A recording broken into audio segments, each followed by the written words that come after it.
Bonjour à tous, avec l'aide de Dieu, nous allons étudier la troisième partie du Perek Zayin de Igeret HaTshuva sur page 194, après la parenthèse, la quatrième ligne.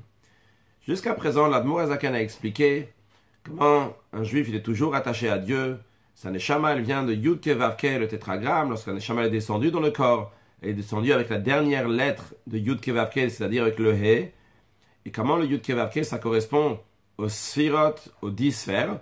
Et comment la dernière lettre de Yud Ke Vav Ke, le He, ça correspond à Malchut, donc à la dernière des sphères du monde de Hatzilut.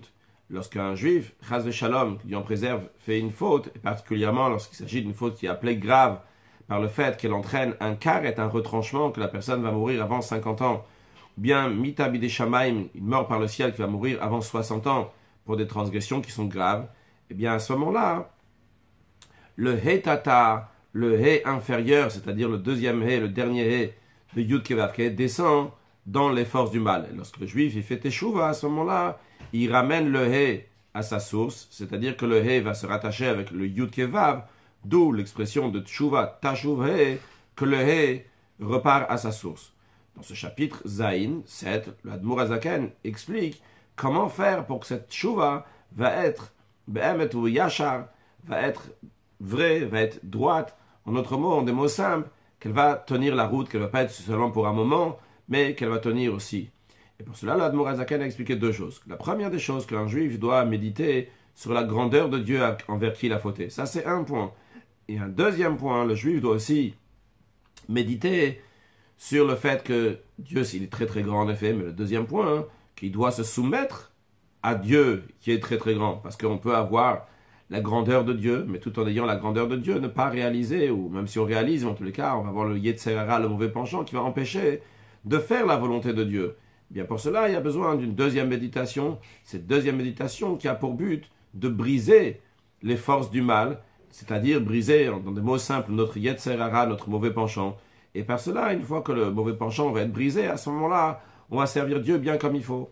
Et pour cela, l'Admor Azaken a expliqué comment, lorsque la personne elle a fait une transgression sur laquelle il est coupable de karet, de retranchement, comment il s'est séparé de Dieu. Et vu qu'il s'est séparé de Dieu, ça même, ça doit le briser. Et quand il va se briser, à ce moment-là, il va être plus soumis à Dieu. Ça, c'est en deux mots le deuxième point, donc, qui est dans la méditation, comment briser les forces du mal. Aujourd'hui, nous allons voir comment l'Admor Azaken va nous dire que même quelqu'un qui n'a pas transgressé karet ou bien mitabide shamaim, des transgressions qui sont graves, a priori, lui peut dire: bon, moi, ça ne me concerne pas ça, moi, je n'ai pas de quoi méditer sur ce point-là. L'Admor Azaken va nous dire que même lui, il a de quoi méditer, et pas juste qu'il a de quoi méditer, mais il a de quoi méditer comme ceux qui ont transgressé une transgression sur laquelle il y a karet et mitabide shamaim. Voyons sur le texte. Même quelqu'un qui n'a pas transgressé donc une transgression sur laquelle on est coupable de retranchement, il n'a pas transgressé non plus une faute sur laquelle on est coupable de mort par le ciel, Shehu, que c'est donc une mort par le ciel, Hotzad Zer Alavatal, à faire sortir de la semence en vain, ou Kai Gavna, ou ce qui est semblable. Elle a char averot kalot, cette personne-là, elle a seulement transgressé d'autres transgressions qui sont, entre guillemets, légères, c'est-à-dire dans lesquelles il n'y a pas cette punition de karet ou bien mitabeli shamaim. Alors cette personne-là, elle pourrait dire: bon, moi, mon retranchement, mon détachement de Dieu n'est pas si grave que ça. Admor Azaken dit: ah, falpiken, quand même, tu dois méditer sur le fait que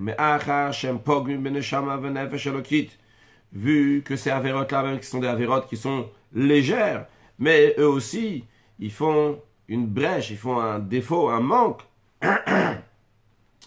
dans l'âme divine du juif. Et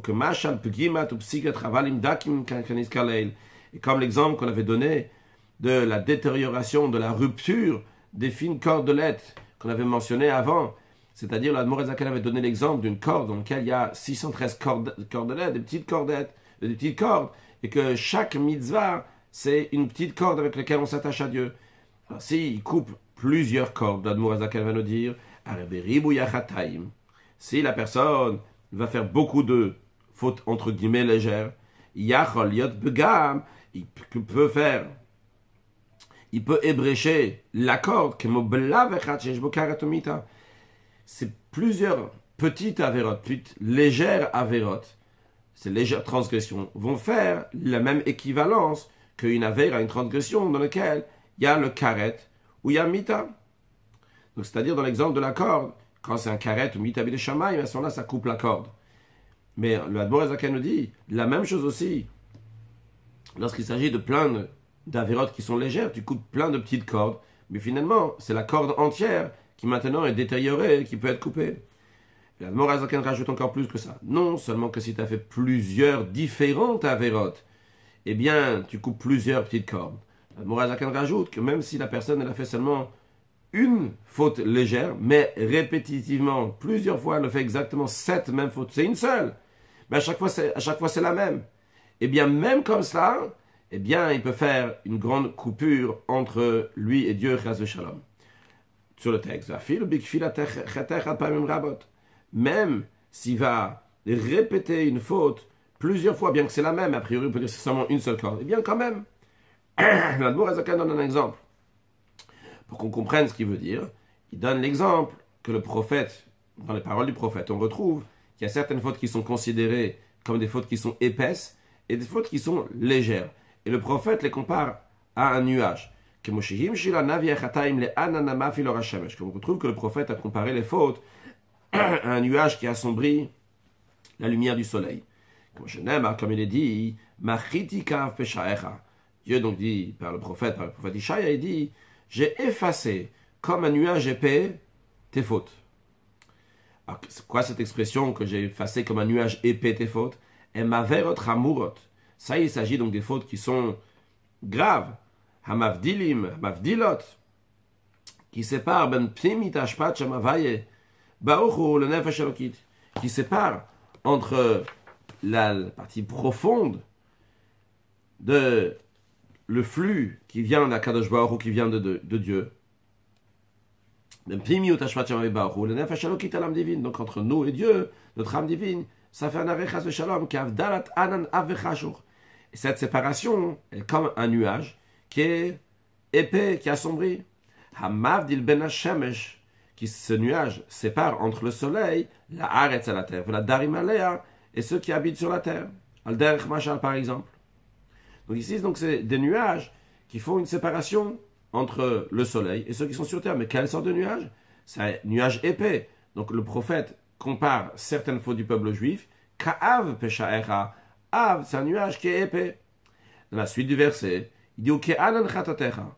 Il dit, je vais effacer comme le nuage tes fautes. Donc ici, il n'y a pas l'expression de pshaecha, il n'y a pas l'expression de anan, de av. Dans le verset juste avant, il y a écrit Ka'av peshaecha. Comme le nuage, tes fautes. Ici, il y a écrit Anan Chatotecha, comme le nuage, tes fautes. Ce n'est pas une répétition, c'est deux choses différentes. C'est pour ça que l'Admor Azaken dit ce qu'on a vu avant, Av et Psha'echa. Av, c'est un nuage qui est épais. Psha'echa, c'est des transgressions qui sont très graves. Quand il dit dans la suite, ok, Anan Chatotecha, encore une fois des nuages, encore une fois des fautes.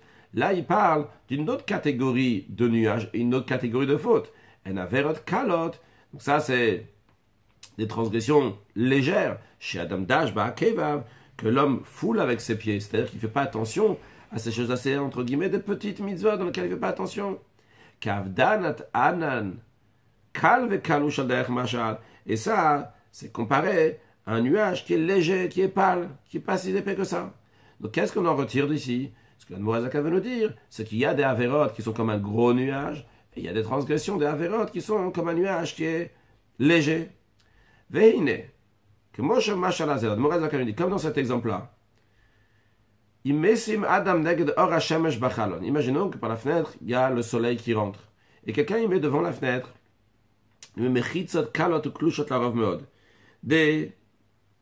des écrans, des voiles qui sont légers et pâles. Mais il en met beaucoup. Finalement, c'est plein de petits rideaux, c'est plein de petits voiles qu'il va mettre. C'est vrai qu'ils sont juste petits, ils sont très légers, ils sont très pâles. Mais finalement, ma filote, ils vont obscurcir la lumière du soleil, comme un seul gros voile épais, veilloter, même encore plus qu'un seul gros voile qui est épais. C'est-à-dire qu'un voile épais, en effet, va bloquer le soleil, mais plein de petits voiles va bloquer peut-être encore plus qu'un seul gros voile. Kachama Mashubenim, l'Admor Azaken nous dit, on est exactement la même chose dans le concept, dans les transgressions qui sont comparées comme ces nuages,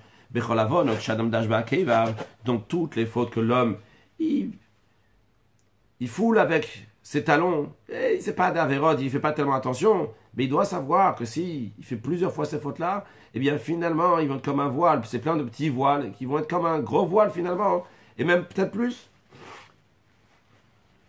Cette notion, le rabbi nous dit, on la retrouve aussi dans la halacha. On sait que pendant Shabbat, il y a 39 travaux, 39 choses qui sont interdites de faire pendant Shabbat. Si quelqu'un il est malade, quelqu'un qui est en danger de mort, eh bien, on a le droit de transgresser le Shabbat. Maintenant, même quand on transgresse le Shabbat, on va essayer de transgresser le Shabbat avec un minimum d'interdits. Imaginons maintenant qu'il y a un malade, et le médecin il dit que le seul moyen pour guérir cette personne, c'est qu'il va manger de la viande. Maintenant se présentent devant nous deux options. On a un choix, c'est de faire la shrita, d'abattre rituellement un animal, et comme ça donner de la viande cachère à ce malade. D'un autre côté, on a de la viande qui n'est pas cachère, qui est déjà prête à manger. La question, qu'est-ce qu'on va donner à ce malade? Est-ce qu'on va lui donner de la viande qui n'est pas cachère, ou bien on va lui faire la shrita pour lui donner à manger? Quel est le raisonnement de faire la shrita, ou bien de lui donner la viande qui n'est pas cachère? C'est que d'un côté, quelqu'un qui transgresse un des 39 travaux de Shabbat, il est coupable de mort. C'est-à-dire que c'est une transgression qui est très très grave. Les conséquences de cette transgression sont graves. Par contre, manger pas cachère, c'est un lave, c'est un interdit. Donc c'est un interdit, mais sur lequel on n'est pas coupable de mort. Maintenant, quand ce malade il va manger plusieurs fois cette viande qui n'est pas cachère. Alors encore une fois, soyons bien d'accord, il n'y a aucune transgression ici parce qu'il a le droit de le faire. C'est un danger de mort. Donc il a le droit de manger ce que le médecin lui dit de manger. Mais la question elle est, combien d'interdits on va éviter? Est-ce qu'on va essayer d'éviter la shrita, ou bien on va essayer d'éviter qu'il mange pas cachère? Maintenant, le manger pas cachère, c'est seulement un lave. La shrita, on a dit, c'est coupable de mort. Et qu'est-ce qu'elle dit la halakha? La halakha, elle dit on va faire la shrita. A priori, pourquoi on va faire la shrita? La réponse, elle est... J'explique plus la question. Pourquoi on va faire la shrita? La shrita, t'es passible de mort. Ce qui le fait bien que dans ce contexte, ça c'est permis. Mais dans le principe, c'est quelque chose qui est très grave. Et tandis que manger pas cachère, c'est seulement un lave, seulement un interdit. Eh bien, la réponse, elle est simple.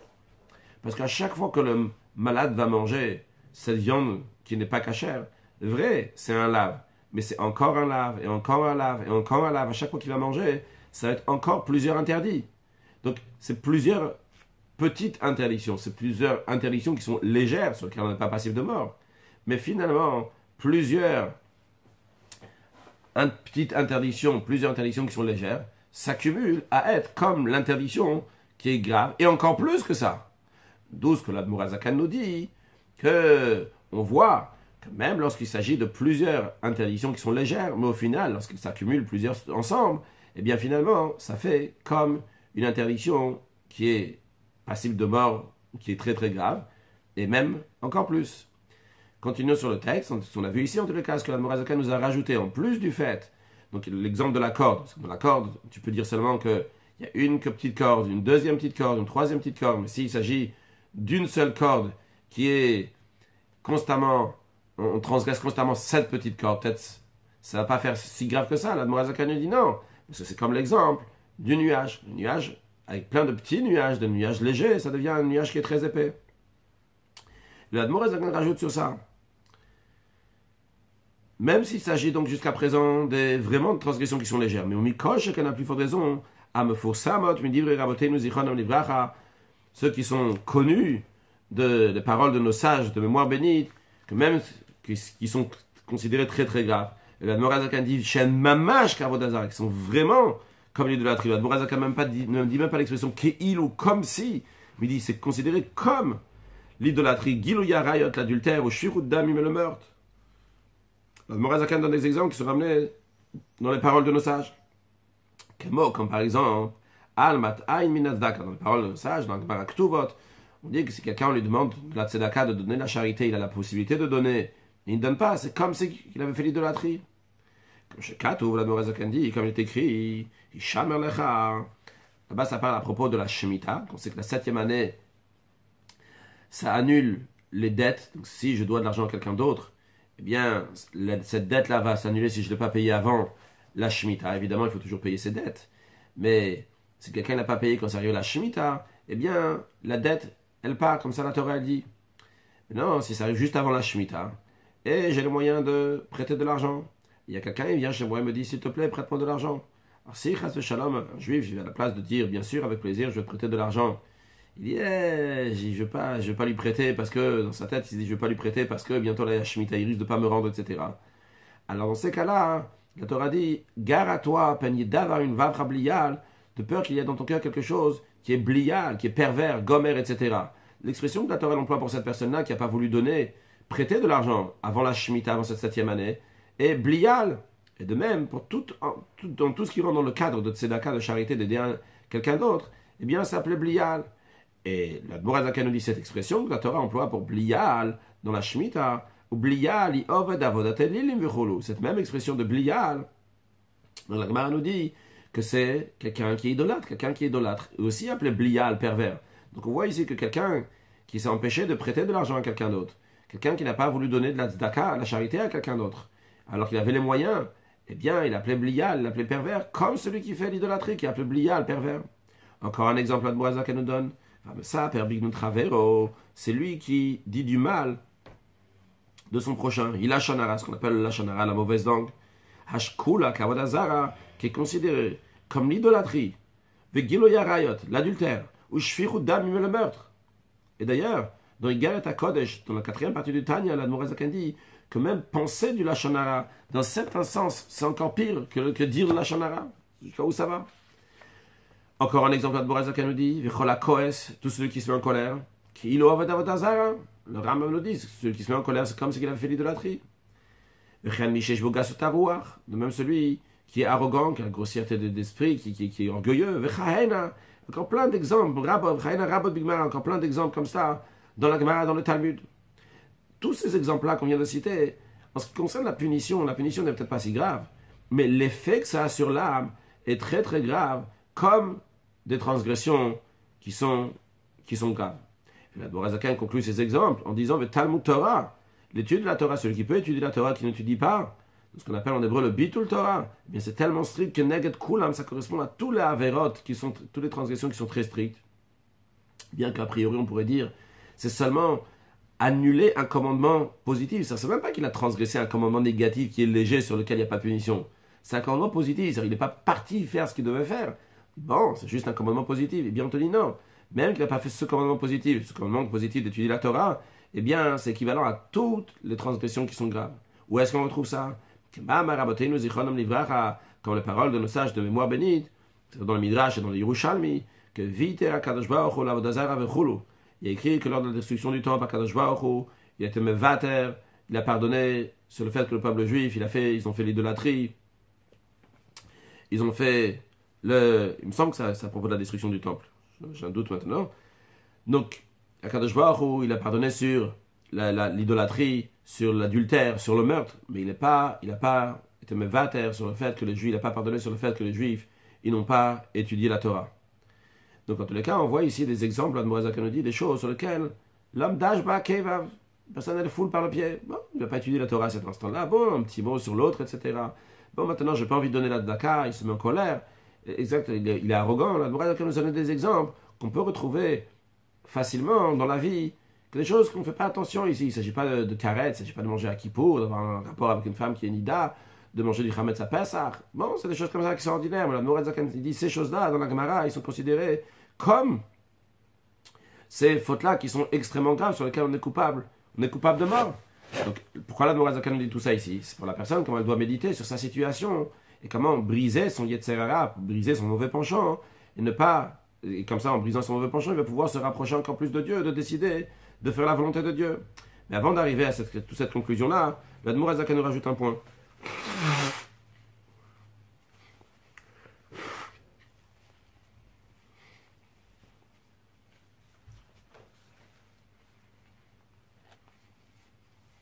Vu que toutes ces choses-là sont graves, la Dmorazaka dit, c'est la raison pour laquelle, vu qu'il y a des fautes qui sont légères, que la personne a transgressé, qui sont graves, comme les fautes qui sont très graves, c'est la raison pour laquelle que Sidru Bikiyat Shalamita, ça a été mis dans le Kriyat Shema du soir. C'est que le Kriyat Shema, la lecture du Shema le soir, c'est pas juste lire le Shema, mais c'est faire un bilan sur sa journée, comment la journée s'est passée, prendre des bonnes résolutions pour que demain, ça va tout à fait différent et encore mieux.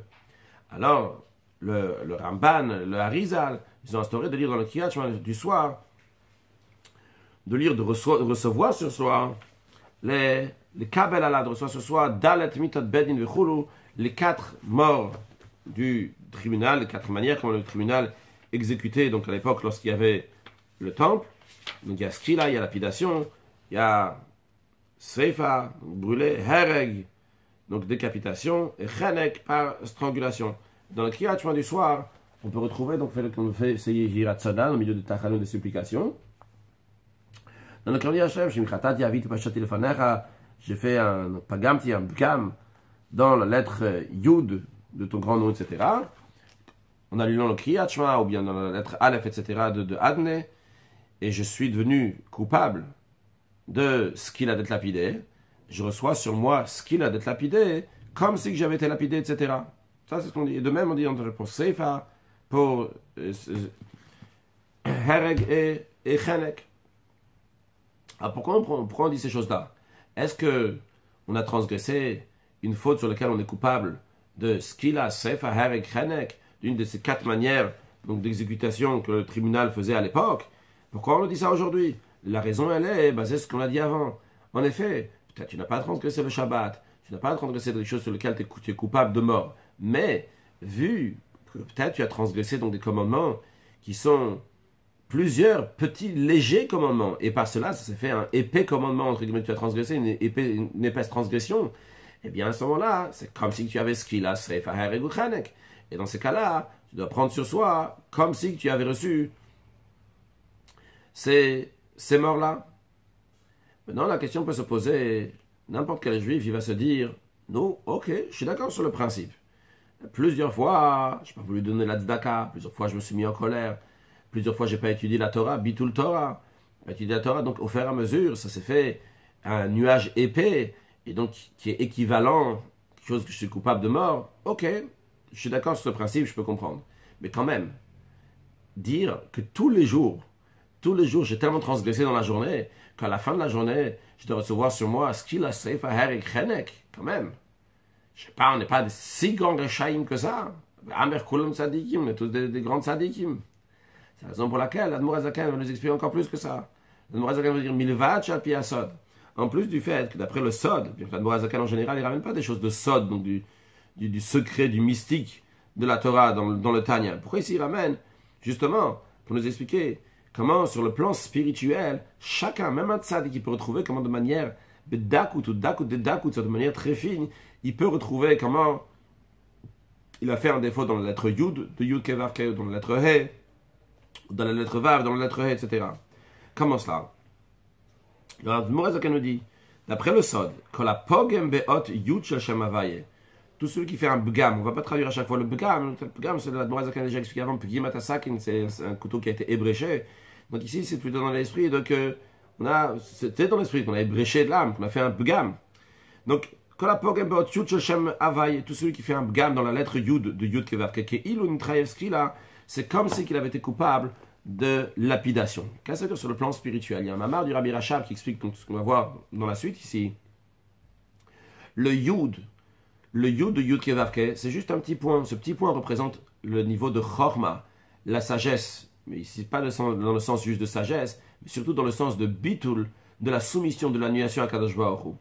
Lorsque quelqu'un, il n'a pas ressenti dans tous ses membres, dans toute sa vie, il n'est pas ressenti entièrement le Yud, l'union de Dieu, qu'il n'y a que à Kadosh Baruch Hu, le Bitul, cette soumission à Dieu. Il se sent comme une existence à soi-même. Ça peut être même un grand niveau de tzaddik, qu'il aime Dieu, mais c'est un yesh mishiov. C'est moi qui aime Dieu. Lorsque j'aime quelqu'un, ce n'est pas une soumission à Dieu, c'est moi qui aime.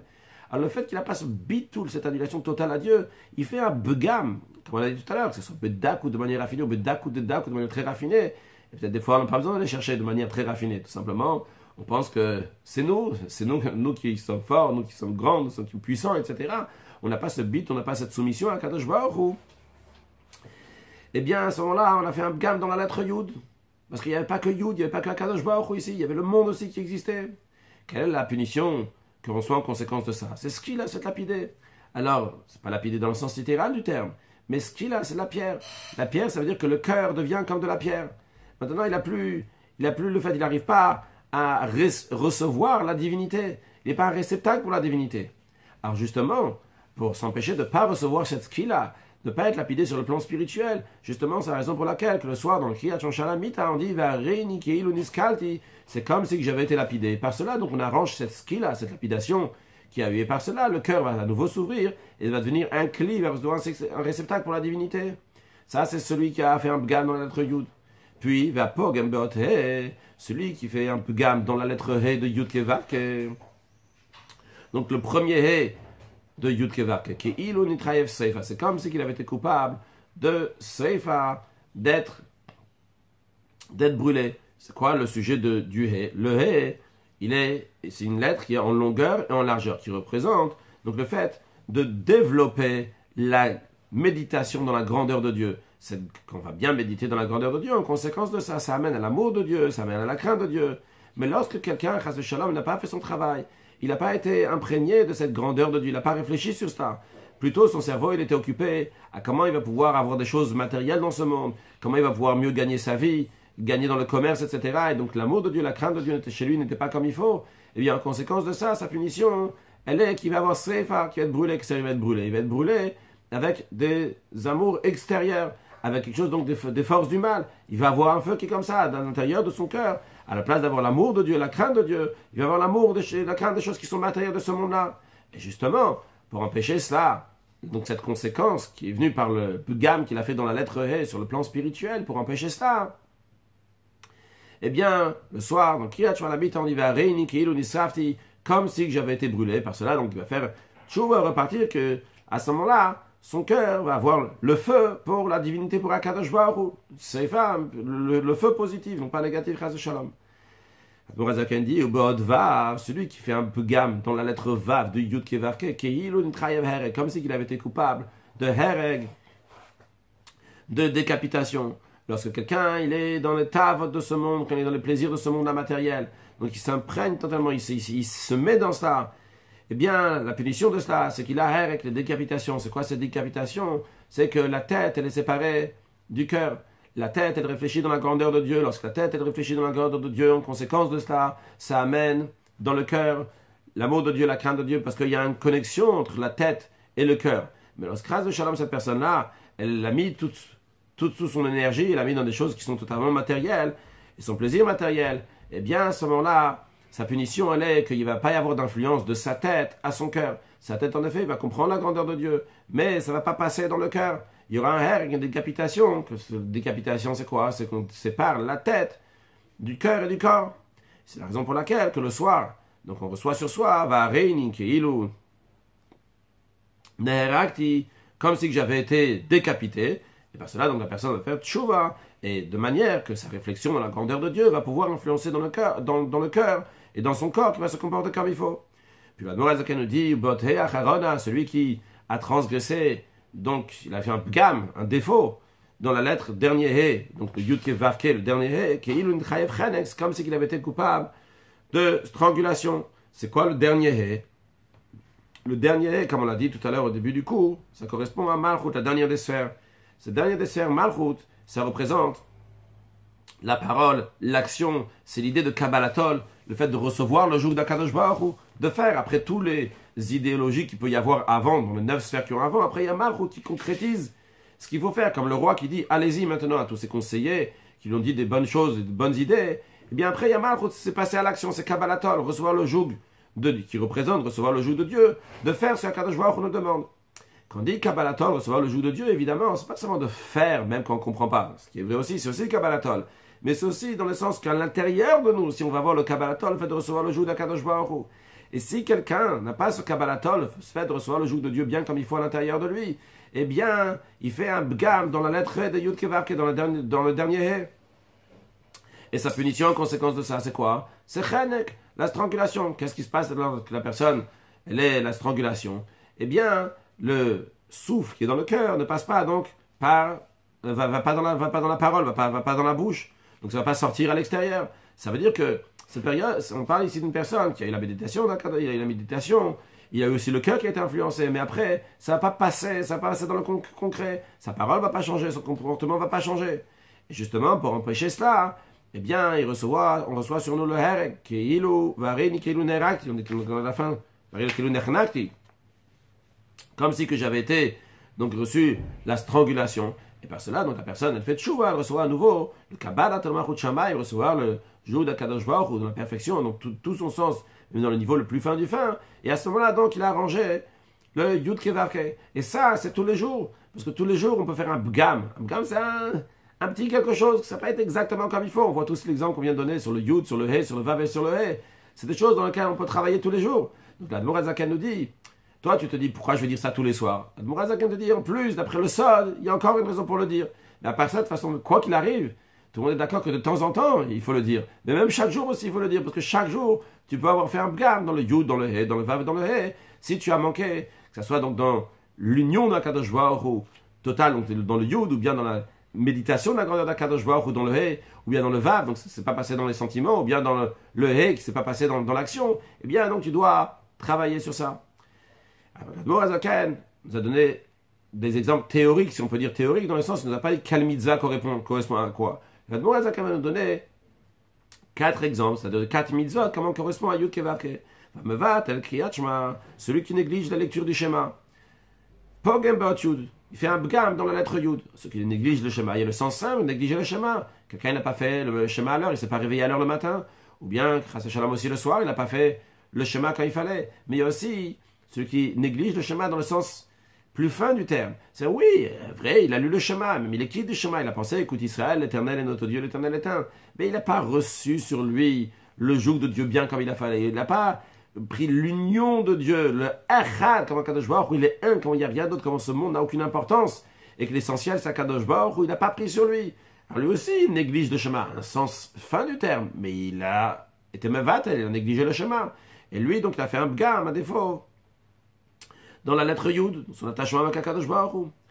Après, l'Admor HaZaken dit Tfilin, celui qui néglige les Tfilin, Beoté, il fait un bgam dans la lettre E. Tfilin, c'est quoi? C'est soumettre le cerveau et le cœur à Kadosh Baruch Hu. C'est pour ça, d'ailleurs, dans les Tfilin, il y a 4 parachiotes, 4 parchemins qui correspondent à Chochma et Bina. Et après, la troisième partie donc, du cerveau qui est date qui se partage en deux de Chesed et de Gvura, sans rentrer dans ces détails maintenant. Mais c'est quoi ce Chochma et Bina? Et ce date, c'est réfléchir dans la grandeur d'Akadosh Baruch Hu. Il n'a pas médité sur la grandeur d'Akadosh Baruch Hu. Il n'a pas fait ce que le He, qui est une lettre donc qui est en longueur et en largeur, qui est représenté par les Tfilin. Il n'a pas fait ça. Donc il a négligé les Tfilin. Et encore une fois, c'est pas seulement s'il a négligé qu'il n'a pas mis les Tfilin, mais aussi même quelqu'un qui met les Tfilin, mais il n'a pas eu bien bedak ou de manière raffinée, il n'a pas fait comme il fallait, il n'a pas eu la kavana comme il fallait bien à ce moment-là aussi. Il a négligé les Tfilin. L'Admor HaZaken dit, dans son introduction du livre Imre Bina, que celui qui ne médite pas dans le Ard Hashem, dans l'union de Dieu, sur le plan spirituel, c'est un karkafta de l'oman artfilin. C'est une tête qui n'a pas mis les tfilin. C'est une expression qui est employée pour quelqu'un qui n'a pas mis les tfilin sur sa tête. Mais le Admor HaZaken, deuxième rabbi de Chabad, Rabbi Dover, il dit c'est une tête qui n'a pas mis les tfilin. Si sa tête n'a pas médité sur la grandeur de Dieu. Encore plus que ça. Le Admor HaZaken dit de la même manière qu'un juif qui n'a pas mis les tfilin, il est appelé Poché à Israël Begouf, ou un fauteur juif avec son corps. Eh bien, quelqu'un qui n'a pas médité dans la grandeur de Dieu, donc qui n'a pas mis les tfilin, sur le plan spirituel, il est appelé Poché à Israël Benishmato. C'est un fauteur juif avec sa neshama. Donc, dans les cas, on voit comment, même sur le plan spirituel du terme, il peut y avoir ici une négligence dans les tfilin. Vetzitzit, Admor HaZaken nous dit, celui qui néglige les tzitzit, be'od vav, il fait un pegam dans la lettre vav. Le mot tzitzit, nos sages disent, c'est l'expression de yotze, qui veut dire sortir. Sortir l'expression de hitgalo, donc c'est un dévoilement. Les tzitzit, donc ça fait référence, une fois qu'après la personne elle a médité dans sa tête, après ça va venir dans le cœur, et ça se dévoiler dans le cœur, dans l'amour de Dieu, dans la crainte de Dieu. Mais si cette personne-là n'a pas l'amour et la crainte de Dieu de manière dévoilée, au contraire, il est dans les plaisirs de ce monde-là, et chez lui, il n'y a pas le dévoilement de divin, il n'y a pas le tzitzit, le yotze, sur la divinité, eh bien, il a fait un bgam dans la lettre Vav, qui représente donc les midot, Vav, qui est la valeur numérique 6, qui représente les midot. Ou tfila, celui qui néglige la tfila, la prière, beoté, il fait un bgam dans la lettre E. C'est quoi la tfila? La tfila, c'est pas juste demander à Dieu ce qu'on a besoin, c'est pas juste une prière. La tfila, c'est un langage de atofel klicheres, qui veut dire atofel, qui rattache. Tfila, c'est le rattachement à Kadosh Baruch Hu. Quand est-ce qu'il y a lieu de parler de tfila, de rattachement? Lorsque moi et l'autre, on est séparés, on a besoin d'un rattachement. Donc il s'agit de quelqu'un ici qui a besoin de renforcer son Kabbalatol, renforcer son service de Dieu avec Kabbalah, recevoir le joug d'Akadosh Baruch Hu, faisant une guerre avec son âme animale, etc. C'est l'idée de la tfila, Shatzot, Shatkava, le moment de la prière, c'est le moment de guerre avec le Yetzera, avec le Nefesh Abamid pour le travailler. Il vient écouter, faire ce qu'Akadosh Baruch Hu nous demande. Lorsque quelqu'un il néglige la tfila, qu'est-ce que ça veut dire il néglige quoi? Il néglige chez lui le Kabbalatol, le fait de recevoir le joug d'Akadosh Baruch Hu. L'Admor Azaken nous dit, Vechulu, etc. Tout ce qui est lié à ça, avec ces exemples qu'on vient de donner. L'Admor Azaken nous dit, l'Admor Azaken a donné juste 4 exemples. Mais l'Admor Azaken nous dit de ça, celui qui va méditer, il va pouvoir apprendre, en déduire pour tous les autres sortes de fautes. Chaque faute, elle correspond des fois au Yud, des fois au He, des fois au Vav, des fois au He de Akadosh Baruch Hu. Et encore une fois, l'Admor Azaken insiste, Bitul Torah Keneged Kulam. Et le fait de ne pas étudier la Torah, ça correspond à tout ça avérote-là, donc toutes ces transgressions tellement que c'est grave. De l'autre côté, presque tout le monde, il trébuche, presque tout le monde faute sur cela. Donc en tous les cas, qu'est-ce que l'Admor Azaken a voulu nous dire par tout cela? C'est que tout le monde, même quelqu'un qui n'a pas transgressé des avérotes qui sont strictes, même si c'est un tzaddik et quelqu'un de très très haut, mais finalement il a de quoi arranger. C'est pas dans le sens le plus littéral, il a de quoi arranger sur le plan spirituel. Quand il va arriver, il va réfléchir sur tout ça, il va voir le cœur qui est brisé. Et vu que le cœur est brisé, on a dit, qu'est-ce qui va se briser finalement? C'est le cœur de la personne. Quand on dit le cœur de la personne va se briser, c'est-à-dire finalement, c'est les forces du mal qui vont se briser. Et par cela, donc, il va devenir un client, un réceptacle pour la lumière de la Gdusha. À ce moment-là, dans sa tchouva, ou Belev Shalem, qu'on est dans Peridal, donc pour de vrai. Et à ce moment-là, donc, le Heitata va repartir à sa place. Juste rappeler encore une fois, qu'on a dit avant, que le Rabbi insiste dans notre génération que la tchouva doit être faite avec la joie. En tous les cas, il faut considérer bien évidemment tout ça. Et pas pour pleurer pour le passé. Réfléchir, méditer, savoir sa situation et savoir comment s'arranger encore mieux dans l'avenir, dans chaque détail, de se renforcer, de se rattacher encore plus avec Akadosh Baruch Hu, dans tous les détails. Et à ce moment-là, le He va repartir avec le Yud Kevav. Tashuv He, le He Tata, donc repart avec le Yud Kevav. Et lorsqu'il repart avec le Yud Kevav, à ce moment-là, les forces du mal vont plus prendre du He Tata. Et à ce moment-là, Akadosh Baruch Hu va revenir, lui aussi, Tashuv, il va revenir, la Shrina, elle va revenir à sa place, que dès aujourd'hui, on va mériter de voir lorsque Dieu va revenir, par miséricorde, il va revenir à Tzion et Yerushalayim, avec la venue de Mashiach Nar. Excellente journée.